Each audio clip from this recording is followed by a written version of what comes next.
నమస్తే రమగారు. నమస్తే జయ. రమగారు, కొంతమందికి కాళ్ళు కొంకర్లు పోవటం, కింద పిక్కలు పట్టేయటం కొన్ని కొన్ని సీజన్లో చాలా ఎక్కువగా అనిపించేస్తుంటుంది.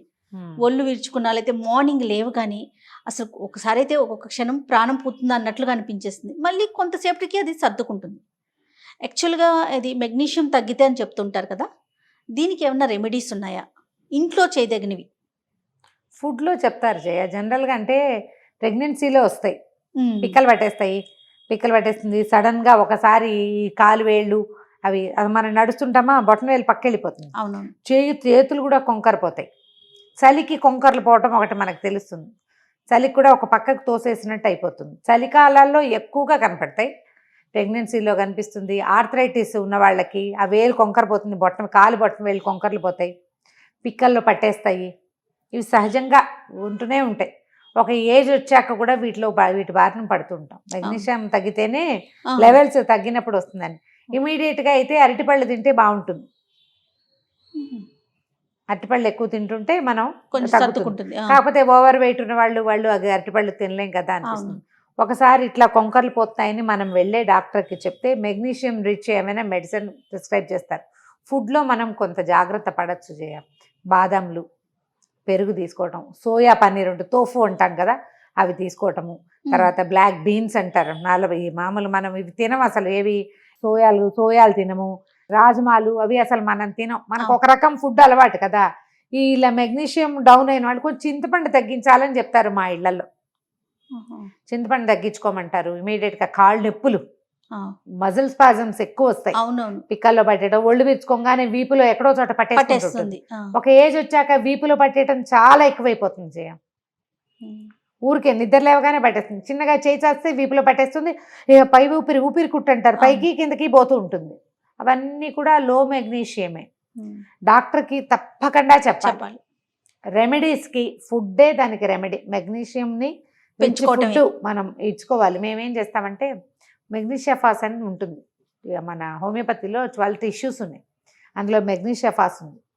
మెగ్నీషియాఫాస్ కనుక తీసుకుంటే రెగ్యులర్గా ఒక 4-5 రోజుల పాటు 5 చిన్న చిన్న మాత్రలు తీయటి అలా తీసుకునేవాళ్ళం. అది నేను రెమెడీగా చెప్పట్లేదు, నేను తీసుకునే సంగతి చెప్తున్నాను. ఓ 4-5 రోజులు వేసుకున్నాక తగ్గిపోతుంది, కొన్నాళ్ళ దాకా కనపడదు.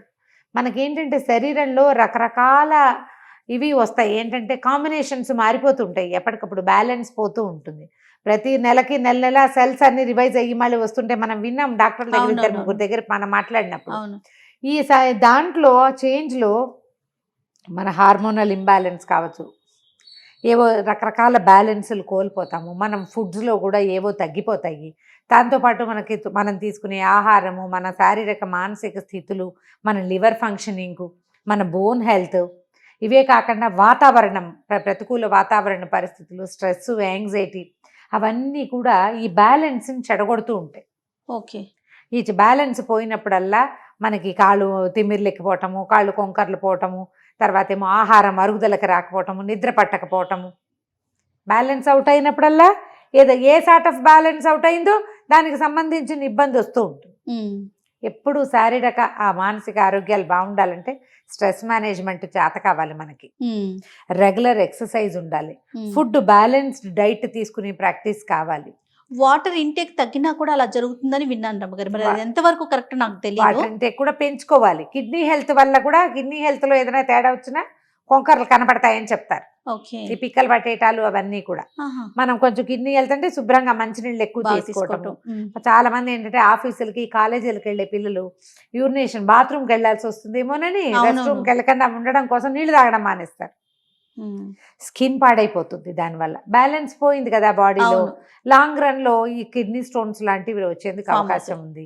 యూరినరీ ఇన్ఫెక్షన్స్ వస్తాయి, బాధపడతారు పిల్లలు పాపం. ఆపుకొని ఉండటం కదా, వాటిని అస్సలు ఆపకూడదు. జనరల్గా మనం ఈ ఫుడ్స్లో తీసుకోవడం, మెగ్నీషియం రిచ్ ఫుడ్స్ అని కొడితే మనకు ఒక 30 వస్తాయి. ఓకే. ఆ 30లో ఒక 7-8 మనం తినగలిగామంటే, ఇప్పుడు 30 మనం చెప్పినా మనం పాలకూర కూడా మెగ్నీషియం రిచ్. అవును రమ్మగారు. సో అలాంటివి తీసుకుంటూ ఉంటే కొన్ని అయినా ఆ 30లో ఇప్పుడు ఏదో తెలిసినంత వరకు రెడ్ మీట్ అవి కూడా ఉన్నాయి జయ, ఫిషెస్ కూడా ఉన్నట్టున్నాయి. ఇప్పుడు మేము అవన్నీ తీసుకోలేకపోతాం కదా. నేను తీసుకోగలిగేవి కొన్ని ఉంటాయి. ఆ వాటిలలో సెలెక్ట్ చేసుకుని ఆ రిచ్ ఫుడ్ రెగ్యులర్గా ఇది మనకు అందుతుందా లేదా అనేది కనుక కొంచెం చూసుకుని బ్యాలెన్స్ చేస్తే ఫుడ్ని, కొంతమంది చూడు ఊరికే అన్నం తప్పిస్తే ఇంకేం తినరు, అవును 3 పూట్ల అన్నమే తింటారు. నూనె వేసిన కూరలు, ఆ పప్పు, ఆ చారు అవే తప్ప ఇంకా శరీరానికి మంచిగా పోషకాలు అందేటువంటి రకరకాల వ్యవహారాలు వేటి జోలికి వెళ్ళరు. అవును అవునండి. వాళ్ళంతా బాగానే ఉన్నారుగా అని అనిపిస్తుంది మనకి. వాళ్ళు ఏం బాగున్నారో వాళ్ళు చెప్పేదాకా మనకు తెలియదు. ఇప్పుడు ఈ ఫుడ్లో అయినా శరీరం కనుక యాక్టివ్గా ఉందనుకో ఇలాగే తీసుకుంటాం. పాతకాలపు కన్జర్వేటివ్ ఫుడ్సే మనం తీసుకుంటాం అనుకుందాం. మనకి శరీరానికి ఎక్సర్సైజ్ ఉంటే బాడీ ఏం చేస్తుంది, ఈ ఫుడ్లో ఉన్నటువంటి అన్ని క్వాలిటీస్ని అది లాక్కుంటుంది.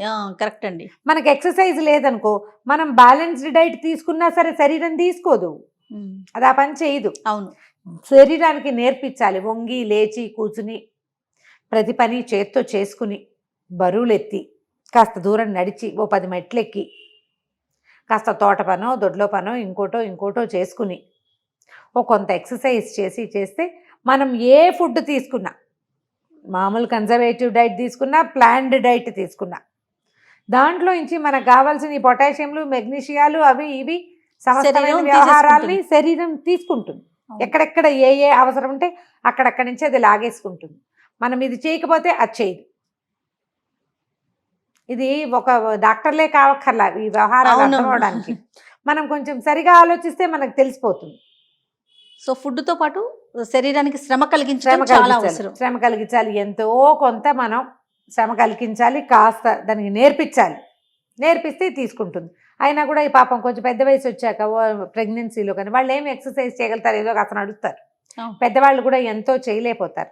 వాళ్ళకి కొంచెం ఇట్లా బ్యాలెన్స్ అయ్యి ఈ కొంకర్లు పోటాలు అవి మహాబాధ. అది కాలు కొంకర పోయినప్పుడు పైప్రాణాలు పైనే పోతాయి జయ. అవునండి, చాలా బాధ వచ్చేస్తుంది. ప్రెగ్నెన్సీల్లో కూడా వస్తాయి. పిల్లలకి ఏం చేయాలో తెలియదు. ఆ కడుపుతోన పిల్ల అయోమయం అయిపోతుంది. 2 నిమిషాల తర్వాత సర్దుకుంటుంది, చెమటలు పట్టేస్తాయి ఆ ఒక దెబ్బకి. ఇలా ఫుడ్స్ కనుక కొంచెం కేర్ఫుల్గా తీసుకుంటే, ప్రెగ్నెన్సీలో వస్తే మాత్రం డాక్టర్కి చెప్పండి తరచుగా కొంకర్లు పోతున్నాయి అని. మీరు ఎవరైనా హోమియో డాక్టర్ దగ్గరికి వెళ్ళేటట్టయితే ఈ కొంకర పోవటం, తిమ్మిర్లు పట్టడం ఈ 2 చాలా పెద్ద విషయాలు.